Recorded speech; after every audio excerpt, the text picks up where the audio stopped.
नमस्कार, मैं हूं अंकुर और आप देख रहे हैं सत्य हिंदी का न्यूज बुलेटिन। एक नजर अब तक की सुर्खियों पर। लोकसभा में विपक्ष के नेता राहुल गांधी ने खुली चुनौती देते हुए कहा कि गुजरात में बीजेपी को हरा देंगे। राहुल गांधी ने जब ये कहा था, सदन में पीएम मोदी मौजूद थे। राहुल गांधी ने कहा कि वो गुजरात जाते रहते हैं और इस बार आपको गुजरात में हराएंगे।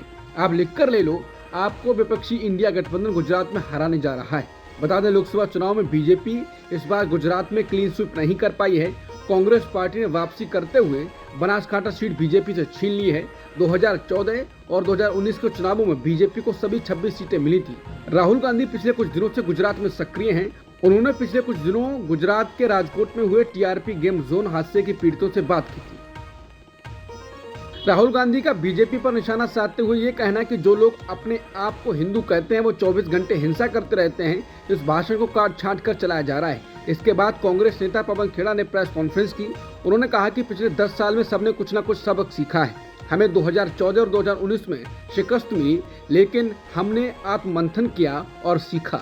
लेकिन जैसे सब कुछ दिया और फिर 2024 से छीनना शुरू किया, उस व्यक्ति और पार्टी ने कोई सबक नहीं सीखा। ये आज संसद के बाहर और भीतर स्पष्ट हो गया।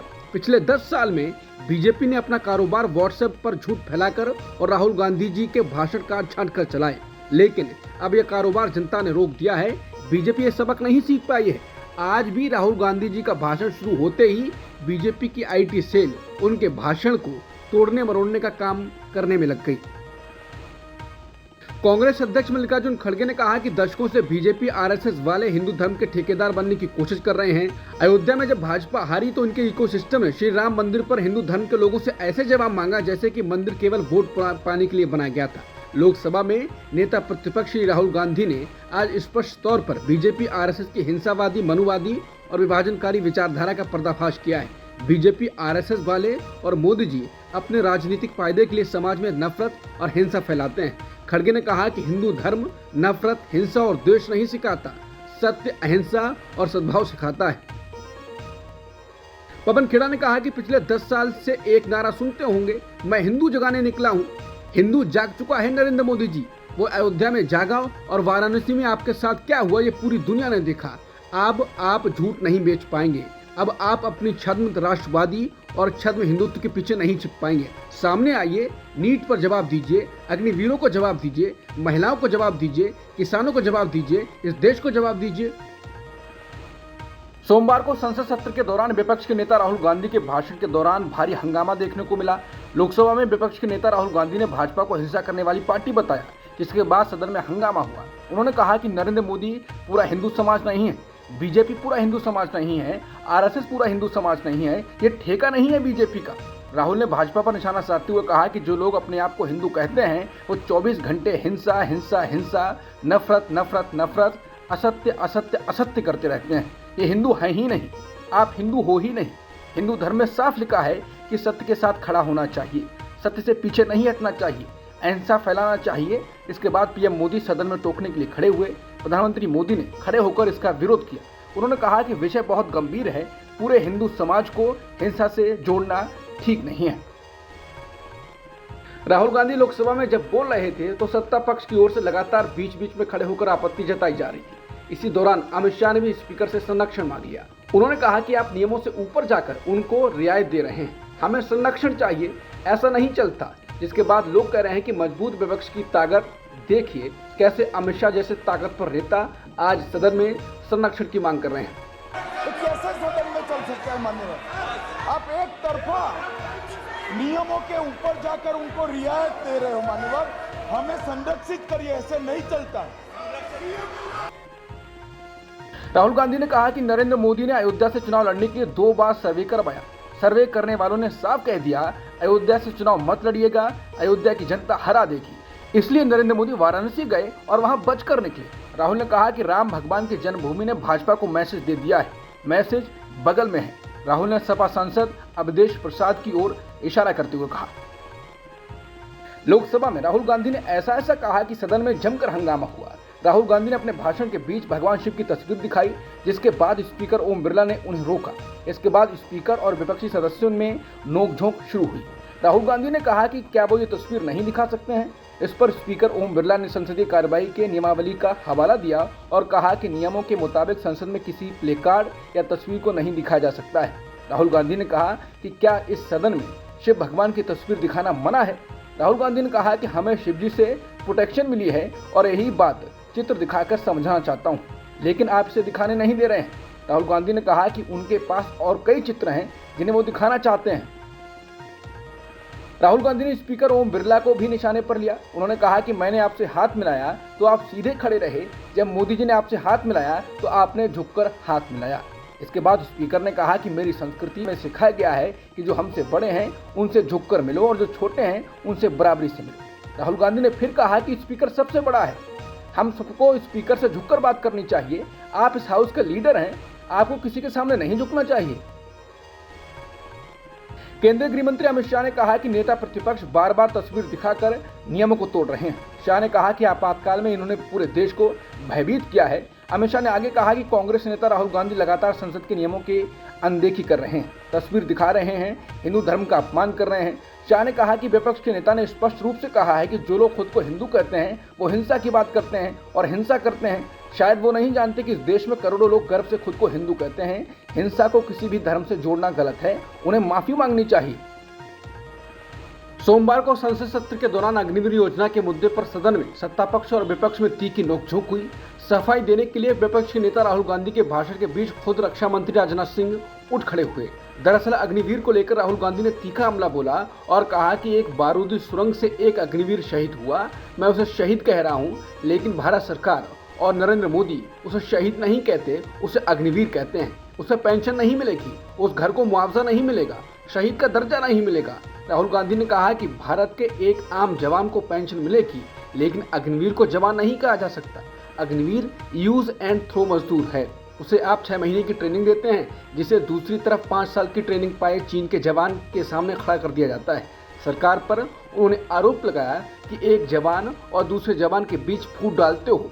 एक को पेंशन मिलेगी, शहीद का दर्जा मिलेगा, और दूसरे को ना तो पेंशन मिलेगी ना ही शहीद का दर्जा मिलेगा, और फिर अपने आप को देशभक्त कहते हो। ये कैसे देशभक्त हैं? राहुल गांधी के भाषण के बीच रक्षा मंत्री राजनाथ सिंह खड़े होकर सफाई दी और कहा कि गलत बयानबाजी करके सदन को गुमराह करने की कोशिश नहीं की जानी चाहिए। उन्होंने कहा कि मैं स्पष्ट करना चाहता हूं कि युद्ध के दौरान या सीमा सुरक्षा के दौरान अगर किसी अग्निवीर की मौत होती है तो उसके परिजन को 1 करोड़ रुपए की सहायता राशि मुहैया कराई जाती है। हालांकि इस मुद्दे पर कुछ देर तक दोनों तरफ से टीका टिप्पणी की गई। लोकसभा में विपक्ष के नेता राहुल गांधी ने पीएम मोदी पर उनके कहे गए शब्दों को दोहराकर मजाक बनाया। राहुल गांधी ने पीएम मोदी पर हमला करते हुए कहा कि उनका तो सीधे भगवान से कनेक्शन है। उन्होंने कहा कि हमारे प्रधानमंत्री जिनका संबंध भगवान से है और वो उनसे बातें करते हैं, वो सभी मनुष्य के उलट हैं। हम सब बायोलॉजिकल हैं, हम पैदा होते हैं, मर जाते हैं, लेकिन प्रधानमंत्री जी बायोलॉजिकल नहीं है। इसके बाद स्पीकर ने राहुल गांधी से कहा कि प्रधानमंत्री का सम्मान करना चाहिए।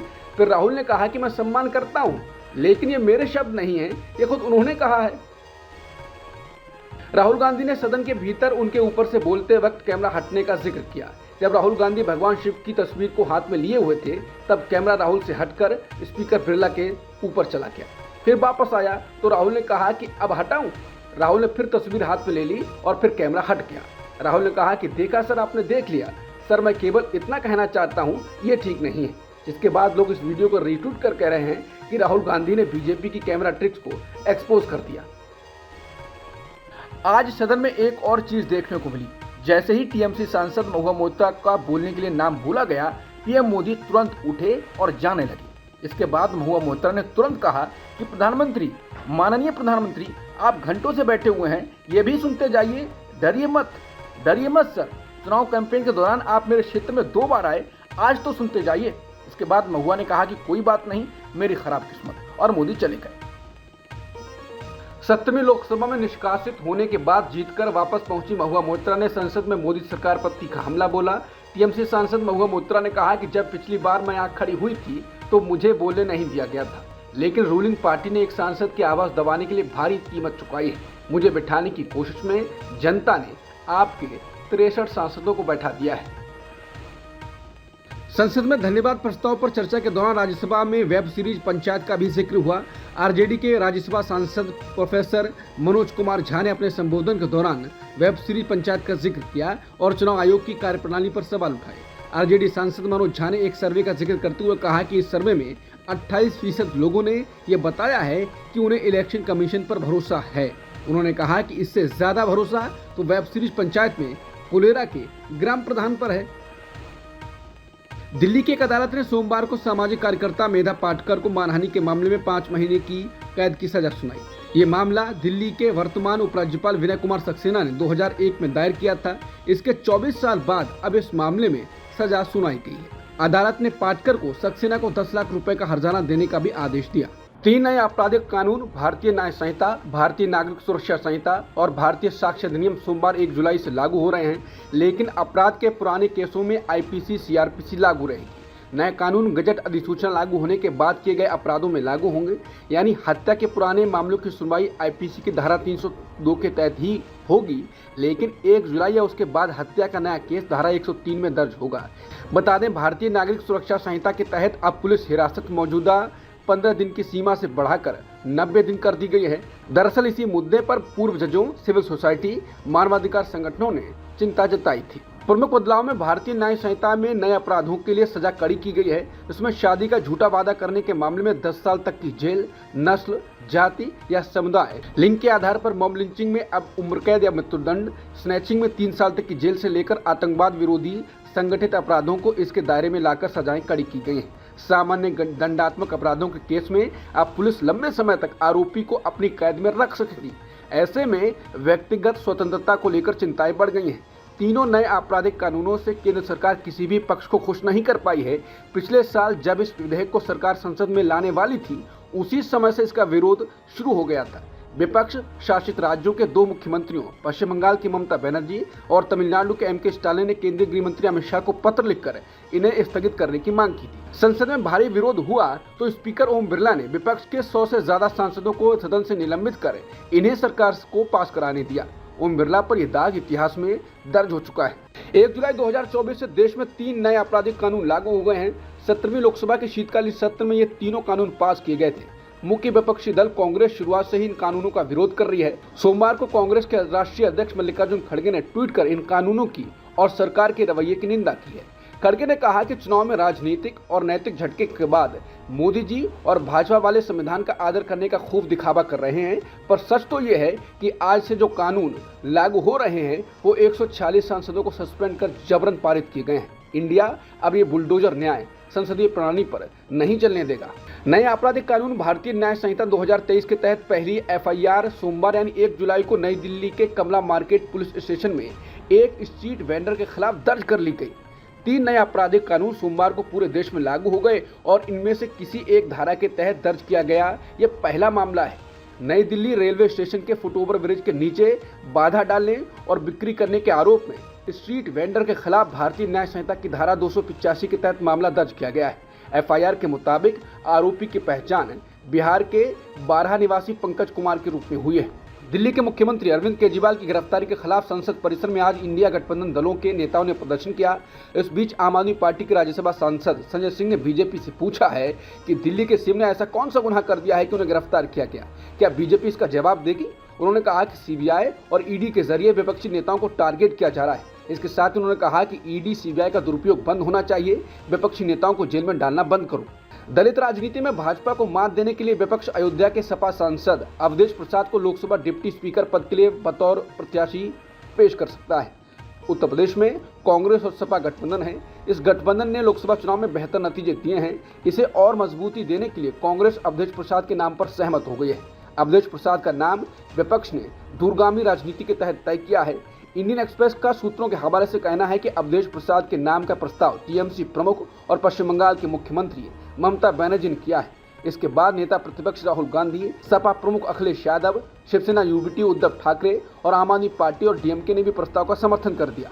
भाजपा की फायर ब्रांड नेता और मध्य प्रदेश की पूर्व मुख्यमंत्री उमा भारती ने लोकसभा चुनाव में भाजपा के प्रदर्शन को लेकर बड़ा बयान दिया। उन्होंने कहा कि हमें यह अहंकार नहीं करना चाहिए कि हर राम भक्त भाजपा को वोट देगा। हमें यह नहीं सोचना चाहिए कि जो हमें वोट नहीं देता है वो राम भक्त नहीं है। ये चुनाव नतीजे किसी लापरवाही का नतीजा हैं और कुछ नहीं है। दिल्ली आबकारी नीति मामले में सीबीआई की गिरफ्तारी और रिमांड के खिलाफ मुख्यमंत्री अरविंद केजरीवाल ने दिल्ली हाईकोर्ट का रुख किया है। सीबीआई ने सीएम को 26 जून को गिरफ्तार किया था और उसके बाद कोर्ट ने उन्हें 3 दिनों की सीबीआई रिमांड पर भेज दिया। इसी को सीएम केजरीवाल ने हाईकोर्ट में चुनौती दी है। सड़क पर एक महिला की पिटाई करने का एक वीडियो वायरल होने के बाद विपक्ष ममता बनर्जी पर हमला भरा। एक व्यक्ति द्वारा सड़क पर भीड़ के सामने एक महिला सहित 2 लोगों की पिटाई करने का खौफनाक वीडियो आया है। कहा जा रहा है कि ये सड़क पर न्याय दिया जा रहा है, जहां ना कोई दलील होती है, ना कोई अदालत और ना ही कोई जज होता है, लेकिन सीधे सजा मिलती है। ऐसी बर्बरता को लेकर विपक्ष ने ममता बनर्जी पर हमला किया है। मुख्य विपक्षी दल भाजपा ने कहा है कि ये पश्चिम बंगाल में ममता बनर्जी के शासन का कुरूप चेहरा है। बीजेपी आईटी सेल प्रमुख अमित मालवीय ने कहा है, पश्चिम बंगाल में ममता बनर्जी के शासन का ये घिनौना चेहरा है। वीडियो में जो व्यक्ति एक महिला को बेरहमी से पीट रहा है, उसका नाम तजमुल है। फ्रांस के संसदीय चुनाव में दूर दक्षिणपंथी दल नेशनल रैली को पहले दौर में बढ़त मिल गई है, जिसने फ्रांस की राजनीति में उनके दबदबे को पुख्ता कर दिया है और सत्ता के करीब ला दिया है। प्रवासी विरोधी नेशनल रैली की नेता मरीन ले पेन के ये कहते ही कि मैक्रों गुट का पूरी तरह से सफाया हो गया है, कार्यकर्ता खुशी से झूम उठे। अब तक की सुर्खियों में इतना ही। बाकी खबरों के लिए बने रहिए सत्यहिंदी.com के साथ।